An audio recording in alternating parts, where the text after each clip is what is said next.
I think we can all agree there's not too much going on in the NBA off-season/season right now, so I decided to do what every single content creator does when that's the case. Hot takes? Any takers?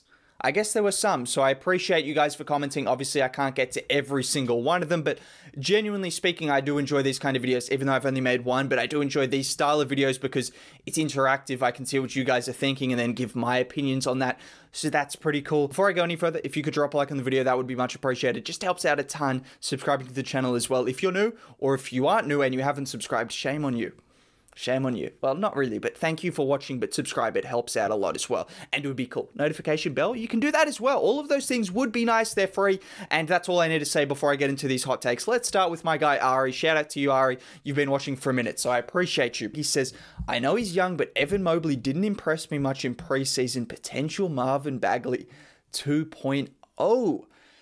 Rough. Now, I'm going to preface this by saying, how many Cavs Summer League games did I watch? Not a ton. I watched a sporadic amount of Cavs Summer League minutes and saw a sporadic amount of Evan Mobley. I also saw some clips as well of him shuffling his feet. And what I saw was exactly as advertised. This is someone who can move his feet really well as a 7-footer. He did show off a stroke as well, and he showed off an ability to shoot the three. Sure, his efficiency isn't there. Sure, he's still not strong enough to be a center of a team looking to anchor a defense, or at least it doesn't look like he will be. That's fine. But to say he's going to be Marvin Bagley based off preseason, I was actually impressed with what I saw. The numbers might not be good. Some of the things that you saw might not be good. Sure, he can finish around the rim a little bit better. There's some things to clean up on. But what you're looking for with Mobley is, in my opinion, someone who's going to be versatile, going to be able to guard multiple positions, and be just a fantastic defender with some offensive upside, with his playmaking, with his shooting.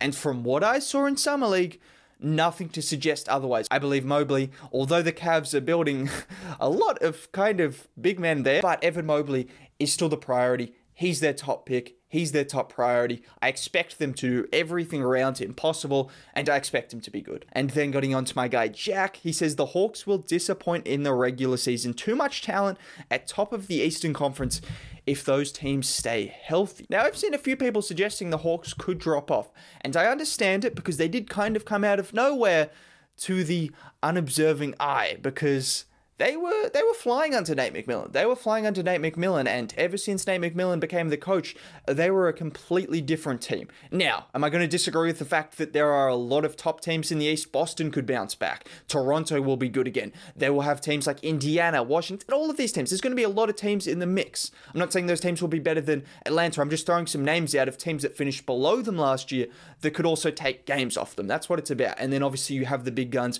which needless to say, you got Brooklyn, Milwaukee, and those teams of that nature. For me, when it comes to Atlanta, I've said this before, and I'll continue to say it. They've got great role players. They've got a star player. It's DeAndre Hunter is the guy that I'm investing a lot of interest in this season to see what he can do, because going forward, they will need a second star to compete with the likes of Boston, to compete with all of those other teams that have two stars. Atlanta only have one right now. They've got a fantastic group of role players, a fantastic amount of depth, as good as anyone in the league when it comes to young talent and depth, but they need a second star, and DeAndre Hunter, if he can take that leap, well then, that should solidify themselves as a top Eastern Conference team. If he doesn't really take that leap, and he struggles with injuries again, well then, possibly a team like the Celtics or a team of that nature could overtake them. But as of right now, I'm still going to give them the benefit of the doubt. Moving on to Jet Fumes. This one's a little bit smoky. Tyrese Halliburton is more valuable than Ben Simmons as a trade asset. I feel like with this kind of hot take, you get two responses. Someone's going to laugh in your face. You're an idiot. You're a muppet. Get help. Or I'm not saying that's me. Or someone's going to be like, yeah, I agree with you. Ben Simmons doesn't deserve to be in the top 100 players. He's a disgrace to humanity, and he should never be seen on a basketball court again. Those are kind of the two responses you'd get. Yeah, a little bit extreme. I'm going to opt for the middle. That's all I'm going to say. I'll just opt and say Ben Simmons, I would take over Tyrese Halliburton. Yeah, I know it doesn't seem like too much of a hot take. I understand where you're coming from, because when you look at Halliburton, just year one, he already seems like such a winning player. It's a little bit cliche, but it's the facts, because he can shoot the three ball well. He can defend. Ideally, he's going to be able to defend a couple of different positions because of his size and length. If he can put on a bit of muscle, he showed he could finish at the rim, he could play make. He does a lot of things. So if he gets a little bit stronger, if he improves a few different aspects of his game, he could genuinely be a star. But as of right now, someone who has been a star for a few years is Ben Simmons.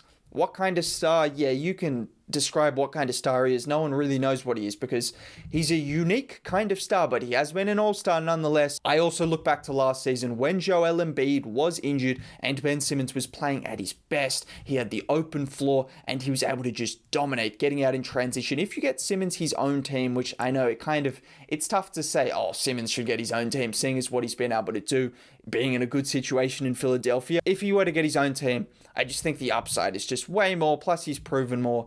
It's just hard to go against Simmons in that situation. But I do understand your thinking. I'm just going to opt with Simmons. And then Henry, my guy Henrik. You see it. You see it. Do I need to say anything?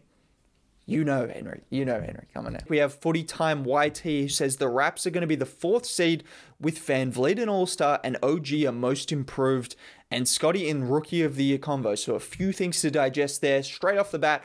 Sorry, Raps fans, I don't think Scotty Barnes will be in the Rookie of the Year conversation. Well, he could be in the conversation. I don't think he'll win it. And no, that's not me just saying it from a Pistons, Cade Cunningham. Oh, you're so biased. No, all I'm saying is Josh Giddey, Cade Cunningham, Jalen Green, Jalen Suggs, I just think will have more opportunity. They're on worse teams, and they're going to be primary ball handlers from close to the start. Obviously, Giddey will play alongside Shea, but those guys are going to get given the keys. So they're just going to have more opportunity. And just going off history, Evan Mobley as well, add him to the mix, he'll have a lot of opportunity. Scotty Barnes might not start. He probably won't once Pascal Siakam is back. So he's not getting the same amount of opportunity. And just going off history, Rookie of the Year isn't really going to favor someone whose main asset probably at this age is going to be his defensive versatility and his ability to be a bit of a Swiss Army knife. So I don't think that'll happen, even though I think he could be a good rookie. Looking at the Raps being a 4th seed, honestly, it is a possibility. I've talked about the Raps and people think, oh, you're a bit high on the Raptors.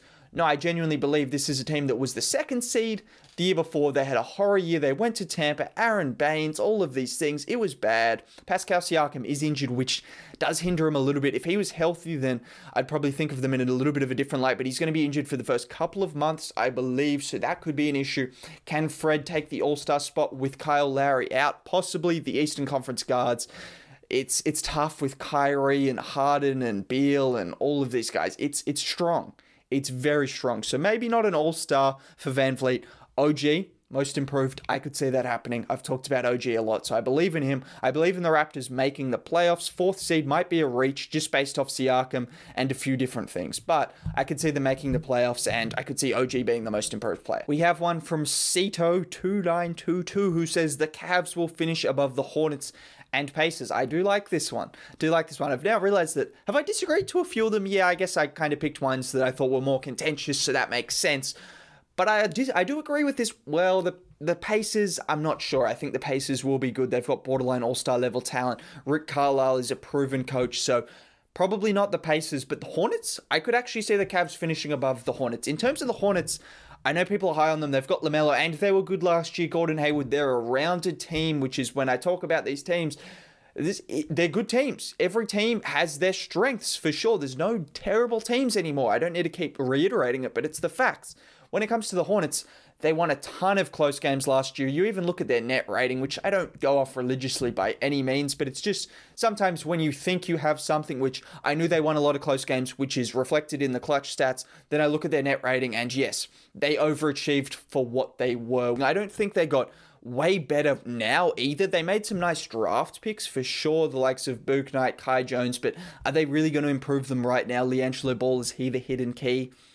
I don't know. I don't think so. Cleveland, on the other hand, Larry Markkinen, it's interesting. I don't know how it's going to work. We'll have to see. Can Kevin Love actually impact this team? Everyone's talking about where's Kevin Love going. Can he make an impact off the bench? Can he provide something and then maybe get traded or any of those things bought out? Maybe they're like, K Love, if you can do something for our team, get us to the play-in game, then we can buy you out next season. Something of that nature. Maybe that will happen. But I like the Cleveland Cavaliers. I think Sexton's going to be good.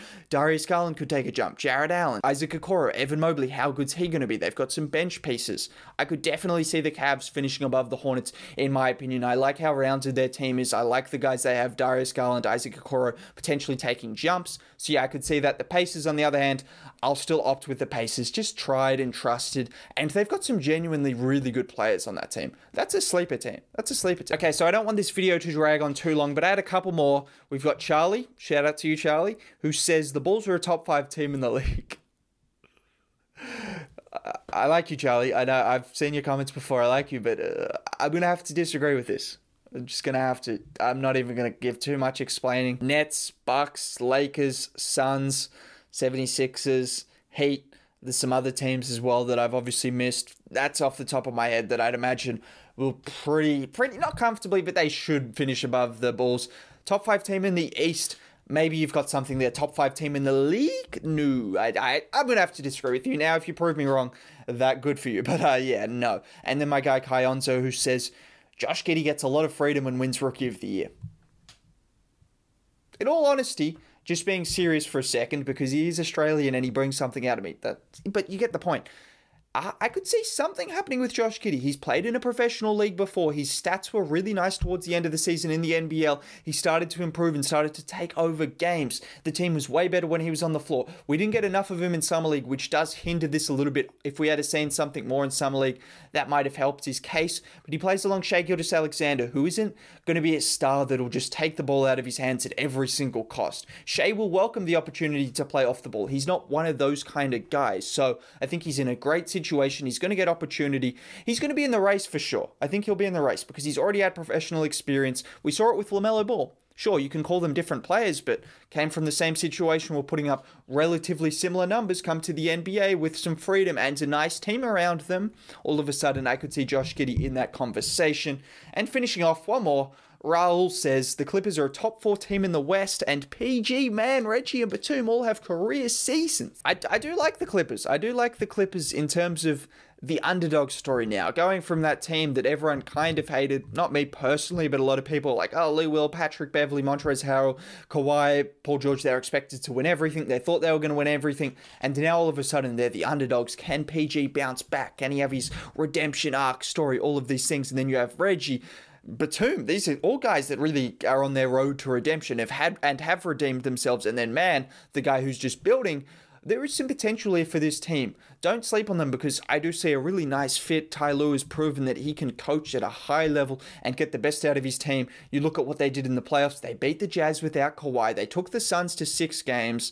But I guess that's kind of where it is. When you think about it, there's teams like the Suns that they're going to be fighting it out for, that'll be hard for them to finish above. You've got teams like the Warriors, if they can get healthy, if they get Klay Thompson back, that'll be hard to finish above. The Lakers, who else? The Jazz, they just rack up regular season wins. So top 4 might be a stretch, but I wouldn't be surprised if they finish somewhere around that 6th to 7th range and shock a few people with the likes of Paul George having maybe an MVP level season, Terrence Mann taking a leap.